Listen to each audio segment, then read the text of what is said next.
Assalamualaikum warahmatullahi wabarakatuh.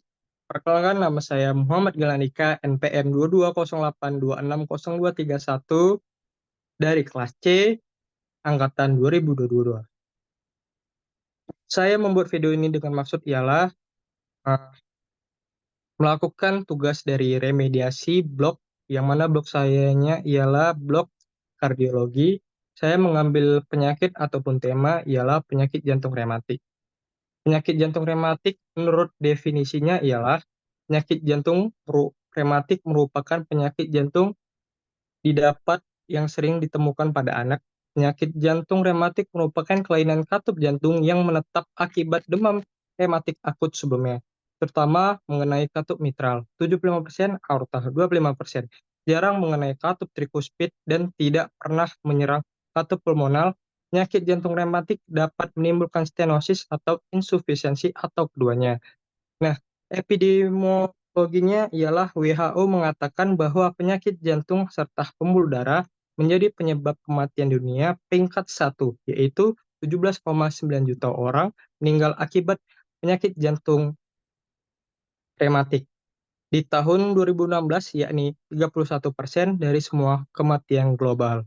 Nah, untuk patogenesisnya ialah bakteri yang masuk ke jantung. Yang mana bakterinya sendiri ialah Streptococcus beta hemolyticus grup A, dapat menyebabkan penyakit superatif misalnya faringitis, impetigo, sinusitis, myostitis, pneumonia, sepsis, nifas, dan penyakit non-superatifnya misalnya demam rematik, dan juga ada glomerulonefritis akut.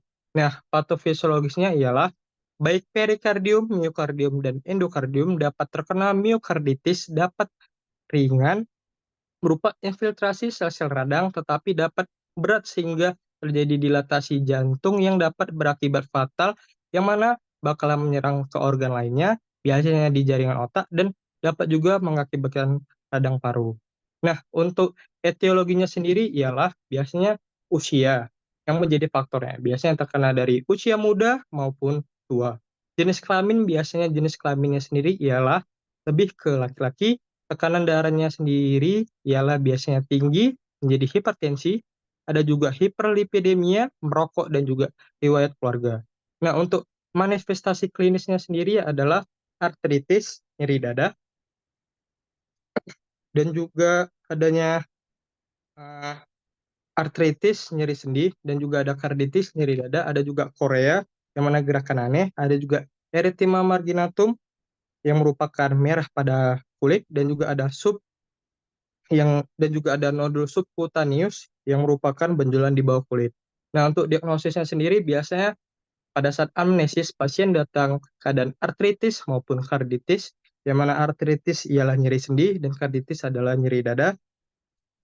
Dan juga terdapat inspeksi, yang mana di inspeksi sendiri biasanya dapat kita lihat korea, yaitu gerakan aneh, dan juga ada erythema marginatum yang merupakan merah pada kulit, dan juga ada nodul subcutaneous yang merupakan benjolan di bawah kulit. Nah, untuk palpasi sendiri normal, untuk perkusi sendiri normal, dan untuk auskultasi sendiri normal. Nah, untuk pemeriksaan tanda vitalnya sendiri biasanya untuk tanda vitalnya sendiri dia tuh hipertensi, tensinya biasanya lebih dari 120/80.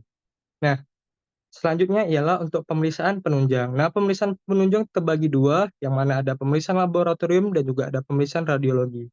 Nah, untuk pemeriksaan laboratorium sendiri adalah kultur tenggorokan, yang mana kultur tenggorokan biasanya di gambaran histopatologinya sendiri terdapat ASCOV body, mana ASCOV body terdapat di gambaran histopatologis dan juga astonya positif.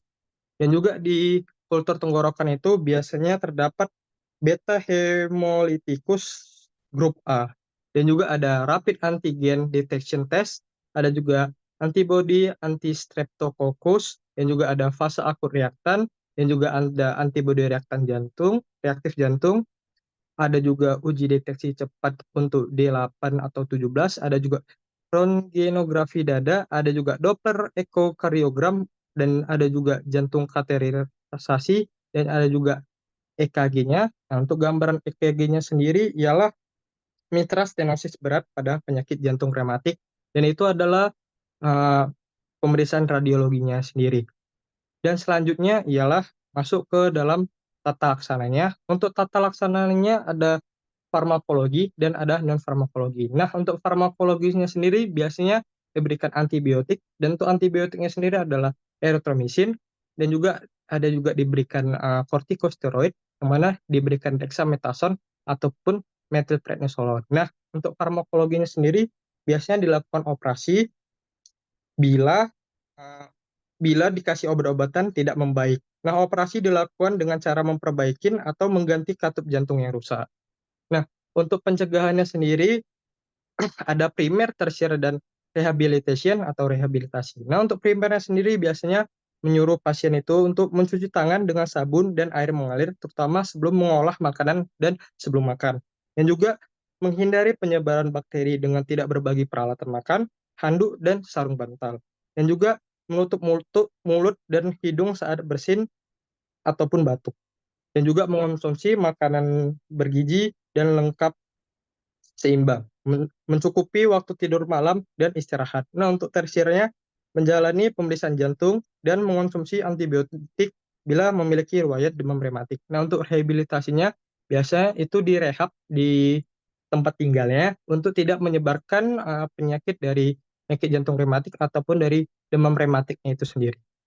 Nah, untuk komplikasinya sendiri, biasanya adanya bisa terjadi stenosis katup, regurgitasi jantung, kerusakan pada otot jantung atau miokardium, harapannya bisa terjadi komplikasi atrial fibrilasi dan juga bisa terjadi yang gagal jantung atau CHF. Dan untuk diagnosis bandingnya sendiri biasanya adalah appendicitis, dilatasi kardiomiopati, adanya kokidilomyokosis, ada Kawasaki disease, ada artritis rheumatoid, ada juga uh, carditis et causa causa virus, ada artritis et causa infeksi, ada keadaan mirip Korea, dan juga ada kelainan kongenital. Nah, untuk prognosisnya sendiri ialah prognosis akan memburuk bila gejala karditis lebih berat dan ternyata demam rheumatoid akut dan upaya jantung akan sembuh 30% pada tahun pertama dan 40% setelah 10 tahun. Penyembuhan akan bertambah bila pencegahan sekunder dilakukan secara baik. Stenosis mitral tergantung pada beratnya karditis sehingga kerusakan katup mitral selama 5 tahun pertama mempengaruhi angka kematian. Nah, itulah presentasi saya dan penjelasan saya terkait penyakit jantung rematik dan ini adalah referensi saya yang pertama ialah John Hopkins Medicine, Rheumatoid Heart Disease, ada Stanford Children's Health, Rheumatoid Heart Disease in Children, ada Cleveland Clinic Disease and Condition, Rheumatoid Heart Disease, Mayo Clinic Disease dan Condition Rheumatoid Fever. Terima kasih. Saya akhiri. Wabillahi taufik wal hidayah. Wassalamualaikum warahmatullahi wabarakatuh.